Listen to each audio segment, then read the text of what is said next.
So good morning everyone and 5 AM series में आप सभी का स्वागत है। तो डिस्कस करते हैं आज के जो टॉपिक्स हैं। So before I start let me inform you कि क्रैश कोर्स प्रीलिम्स का ऑलरेडी आपका स्टार्ट हो चुका है और ये क्रैश कोर्स है जिसमें कंप्लीट आपका करंट अफेयर्स प्लस सारे स्टैटिक टॉपिक्स कवर हो रहे हैं।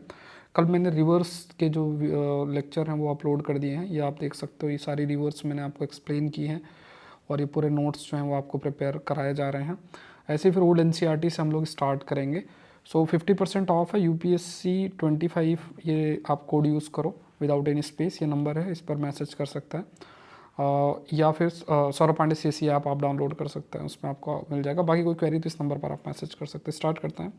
सो फर्स्ट टॉपिक जो है दैट इज़ करंट अफेयर्स का, that is about the carbon credit के कंटेक्स्ट में है। सो कार्बन क्रेडिट क्या है, जैसे आप you must have heard about it कि जैसे बार बार ऐसा चर्चा हो रहा है कि जैसे क्योटो प्रोटोकॉल के अंदर भी बताया गया और भी कई सारे ऐसा रहता है जिसमें कहा जाता है कि जो जैसे मान लो फॉर एग्जांपल कि कोई भी एक इंडस्ट्री है, अब उस इंडस्ट्री के कंटेक्स्ट में काफ़ी सारे कार्बन का एमिशन होता है। सो ठीक है, तो कार्बन एमिशन हो रहा है। अब कोई दूसरा पैरेलली, जैसे सपोज करो कि 100 टन बताया गया कि 100 टन से ज़्यादा कार्बन एमिशन नहीं होना चाहिए। अब अगर 100 टन की जगह किसी ने 90 टन ही जो है एक तरीके से एमिशन किया, दूसरे ने 110 टन जो है वो एमिशन कर दिया, तो यहाँ पे क्या है कि ये जो कार्बन क्रेडिट जनरेट होगा दैट इज इक्वलेंट टू, एक कार्बन क्रेडिट है that is equivalent to 1000 kilogram of CO2। अगर ये कार्बन क्रेडिट किसी ने जनरेट किया कि मतलब कि सपोज़ कि जो अमाउंट ऑफ CO2 का एमिशन हो कंपेरेटिवली लेस है, कार्बन एमिशन कंपेरेटिवली लेस है, तो कार्बन क्रेडिट जनरेट आपका हो रहा है, तो उस कार्बन क्रेडिट को सेल किया जा सकता है। जैसे इसने 90 किया, 10 कम किया, इसने 10 ज़्यादा किए, तो ये 10 क्रेडिट जो है यहाँ पे सेल कर देगा। तो ये एक तरीका है जिससे कि कहा गया कि एक कमर्शलाइजेशन करेंगे या फिर एक इकोनॉमिक्स के प्रिंसिपल को ध्यान में देते हुए सस्टेनेबिलिटी एनवायरनमेंट एस्पेक्ट को जो है वो ध्यान में रखा जाएगा। तो यहाँ पे कहा गया कि 1 कार्बन क्रेडिट 1000 किलोग्राम के बराबर है। पहला स्टेटमेंट ये है, anyone who does not hold carbon credit to their name would not be allowed to emit any carbon into the atmosphere. तो अगर किसी के पास कार्बन क्रेडिट नहीं है, he will not be allowed to emit any carbon into the atmosphere. तो ये आपका मतलब कुछ इस तरह के स्टेप्स जो हैं लिए जाएंगे फ्यूचर के अंदर, ऐसा कहा गया है। ऑल्दो इन जनरल अगर हम ऐसे स्टेटमेंट्स को बोलते हैं, it might be wrong, but this statement is in the context अभी जो डेवलपमेंट आपका हो रहा है, तो यहाँ पे हम दोनों ही स्टेटमेंट को सही ले सकते हैं। ऑल्दो अगर आप जर्नल सेंस में देखें तो सेकंड स्टेटमेंट गलत भी हो सकता है, ठीक है, बट ये स्टेटमेंट माइंड पे रखना है आपको कि ऐसा आपका हाईलाइट किया। तो कार्बन मार्केट के कंटेक्स्ट में देखा जाए तो ये मार्केट जो बाइंग और सेलिंग जो है ना, अगर आप कार्बन मार्केट के कंटेक्स्ट में if you see this statement, तो उस कंटेक्स्ट में लाइक बाइंग और सेलिंग जो राइट है to emit carbon into the atmosphere, और वो कार्बन क्रेडिट के माध्यम से ही होगा। Suppose the government wants to limit the amount of carbon emitted into the atmosphere, तो इसके कंटेक्स्ट में वो सर्टिफिकेट इशू करेगा जिसका नाम कार्बन क्रेडिट है, और जो कार्बन क्रेडिट जिसके पास जितना है उसी बेसिस में उतना ही एमिशन जो है वो आपका हो सकता है। 1 कार्बन क्रेडिट 1000 kg के बराबर है। नंबर ऑफ कार्बन क्रेडिट को अगर आपने लिमिट कर दिया है तो इसके बाद जो गवर्नमेंट है can control how much carbon is release into the environment. तो मतलब यहाँ पे क्या है कि जैसे किसी के पास 1000 कार्बन क्रेडिट है तो वो 1000 किलोग्राम ऑफ कार्बन क्रेडिट जो है, मतलब 1000 किलोमीटर इंटू जितना भी कार्बन क्रेडिट है उतना ही एमिशन कर सकता है। तो इससे आप कंट्रोल भी कर सकते हो कि कितना विदाउट कार्बन क्रेडिट, अगर आपके पास मान लो you don't have any zero carbon credit, तो आप you don't have the right to emit carbon. तो ये चीज़ जो है जैसे US के अंदर 90s के अंदर इंट्रोड्यूस भी आपका किया गया था। इंडिविजुअल जो फर्म्स हैं that hold carbon credit but don't actually need them for any reason, cancel है ना, जिनको अगर नहीं है तो दूसरे को सेल कर सकते हैं, दूसरा जो है उस कार्बन क्रेडिट को यूज़ करके उतना एमिशन कर सकता है। तो इस डायरेक्शन में जो है कार्य हो रहा है, तो ये ध्यान रखना, इसका आंसर भी होगा। With reference to the appointment of vice chancellor के अपॉइंटमेंट के कंटेक्स्ट में है, तो यहाँ पे यहाँ पे पहला है under the central university act 2009 president of India shall be the visitor या chancellor of the central university. तो under the central university act 2009 president of India shall be the visitor of the central university. और इसके बाद in the है ना, तो यहाँ पे with the role limited to the presiding over convocation, chancellor in the central universities are titular head.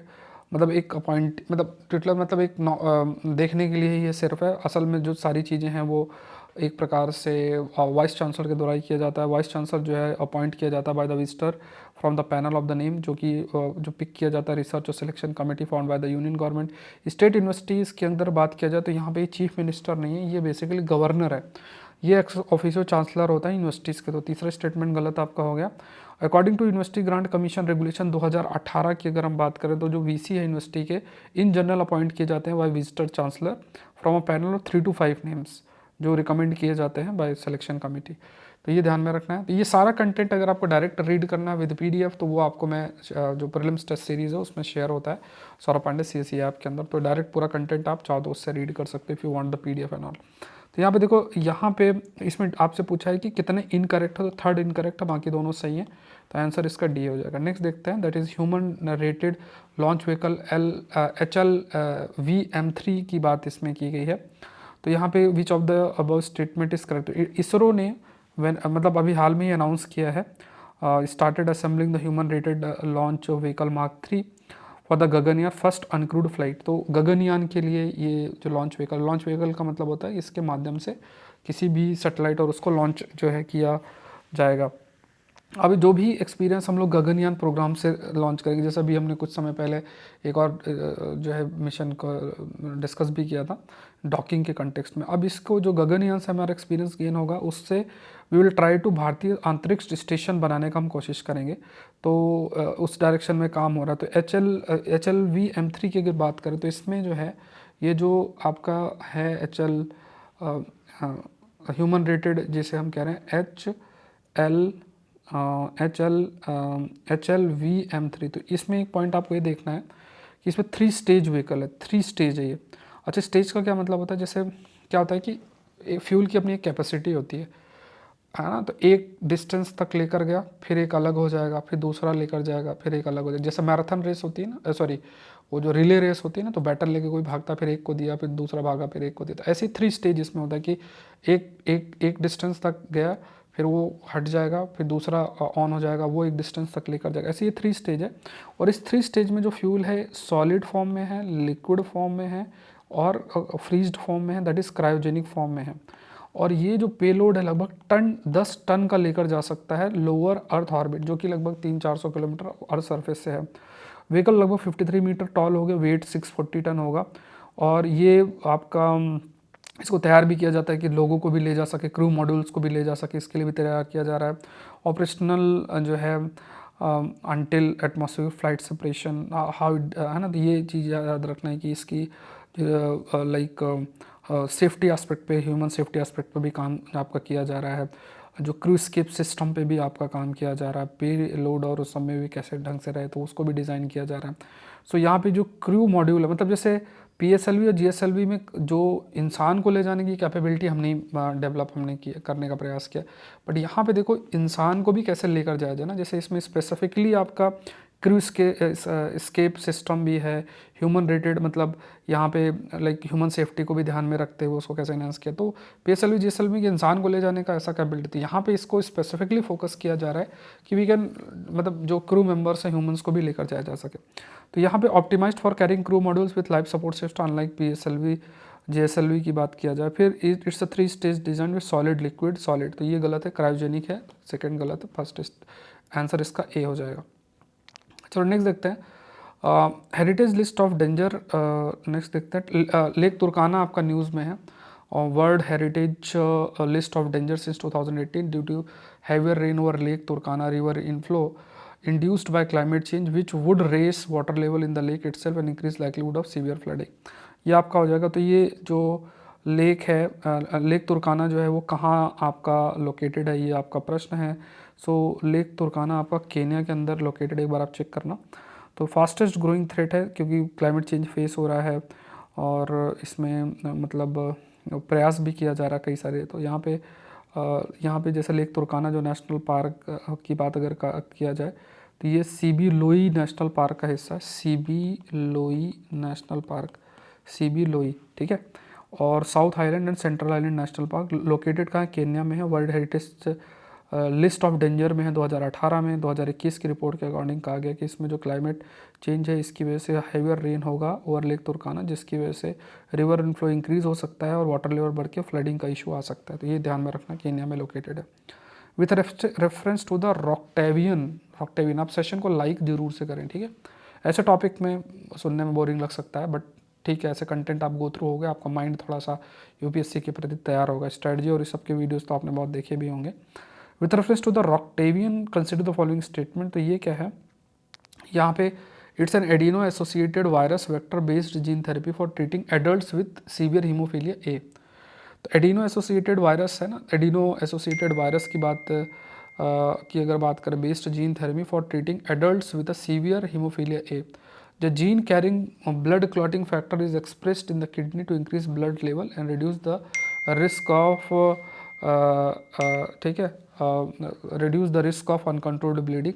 Roctavian consists of viral vector carrying the necessary gene for clotting factor 8. Incorrect आपको बताना।